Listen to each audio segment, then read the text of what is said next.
preliminary studies on an ongoing subject about the impact of AI-powered tools in mathematics education.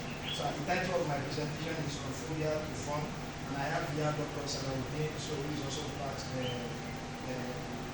my collaborators. So because of the time, these are the outlines of my presentation. So in the first part of the presentation, I'm going to quickly talk about the importance and challenges facing mathematics education. So then I'm going to stylishly talk about the artificial intelligence as well as its impact. So then I will just go straight to our study. You will agree with me that mathematics is very important. So when I was coming, from Ojo today, so I gave the tricycle man, like 1,000 naira out of, he's supposed to give me change. I'm wondering probably because he's not an educated person, he's going to give me, what is more than my change. You understand? Even a tricycle man know, mathematics in some sense. But if that is also far away from us, okay. So,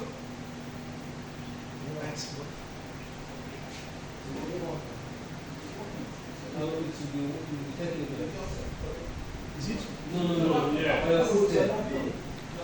Okay. His pointer. Yeah, thank you, sir. So, if that is too far, my organ will testify that without mathematics, one might not be able to, gain admission in university. I don't think that is possible. So, like I've said the other time, even our mothers in the market, the traders, we also engage in mathematics. So, I'm going back. Yeah. So, but unfortunately, despite the fact that mathematics is very important, it often encounters a lot of challenges. So one of the challenges is low participation rate. If you take the survey now, probably it will be difficult to find 1 out of 10 students who will say they prefer mathematics. So you agree with me on that. So likewise, there is high level of phobias. You will have come across this picture online about a student doing an exam and sweating heavily. So even you will agree with me that possibly he might be answering a mathematics question. So that shows the high level of phobia students have and diminished motivation. So anytime students hear about mathematics, some of them will be crying. Educators are now increasingly exploring the potential AI. So just to summarize, we are all familiar about artificial intelligence. So if you are not familiar about artificial intelligence, we've been using large language model, LLM, our ChatGPT, and recently now WhatsApp has launched a Meta AI. So whereby you can chat with the computer and it's going to give you a response that is more or less that of human. So that is artificial intelligence.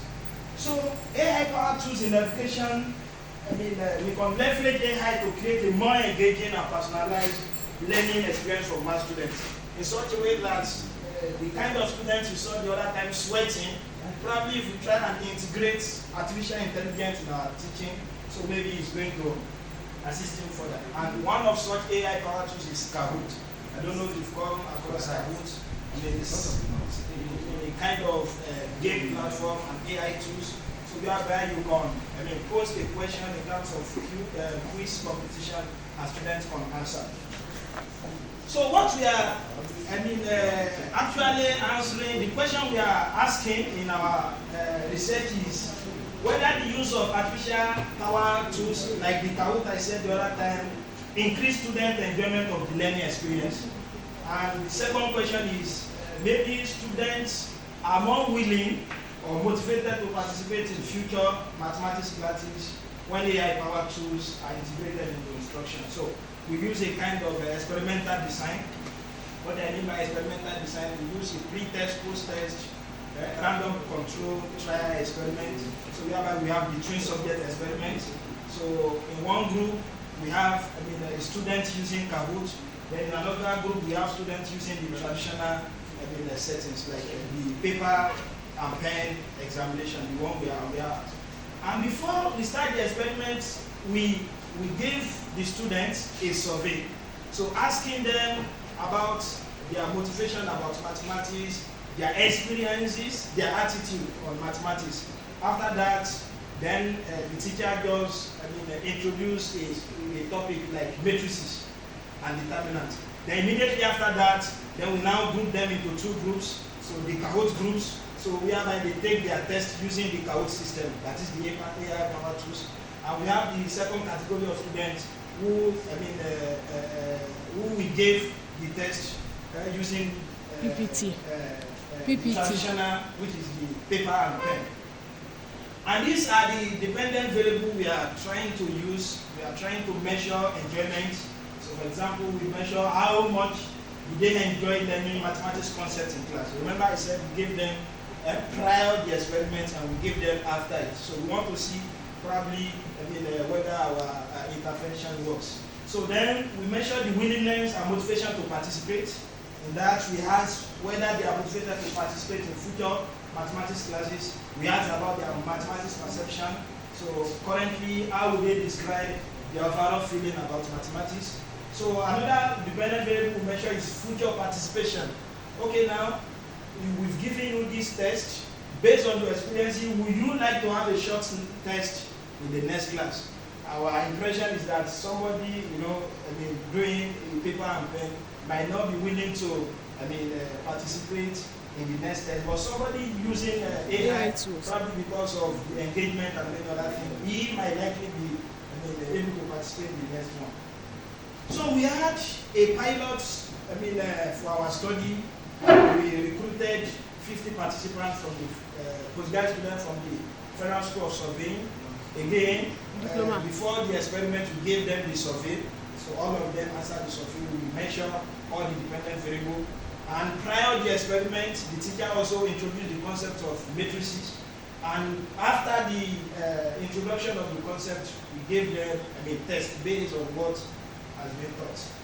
So as you can see, so this is the result we had.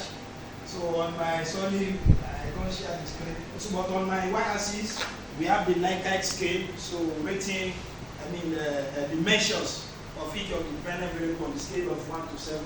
And then we have the dependent variable. So, I have the enjoyment, motivation, participation, and phobia. And we check the box. I have the red as well as the green. So on the red is, the attitude pre-test.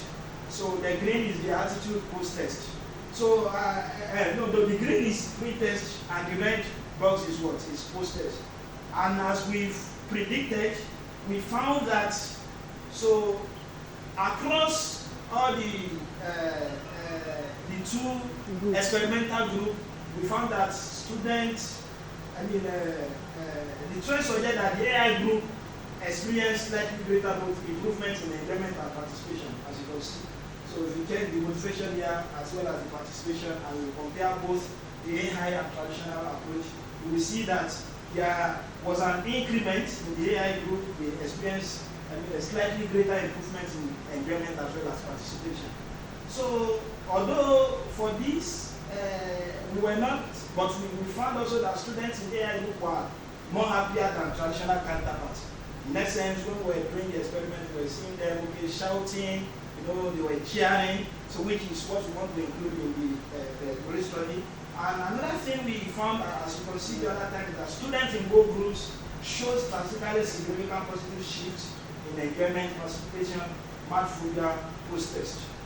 So our conclusion for all this is, these are promising results that warrant further research with a larger sample.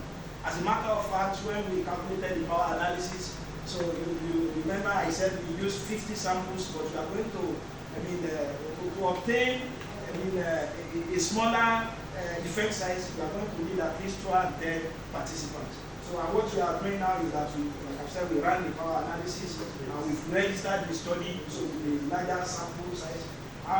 We are planning to create another experiment to check with other teaching and learning procedure as well. We can see that we check this with the evaluation stage. There are other AI power tools that can be used probably in teaching prior to class. So we want to check for all the teaching and learning process. Because of the time, I consume my guide is calling my attention that I'm going to stop here. I would like to appreciate all our contributors as well as the participants who use for this study. Thank you. Well done.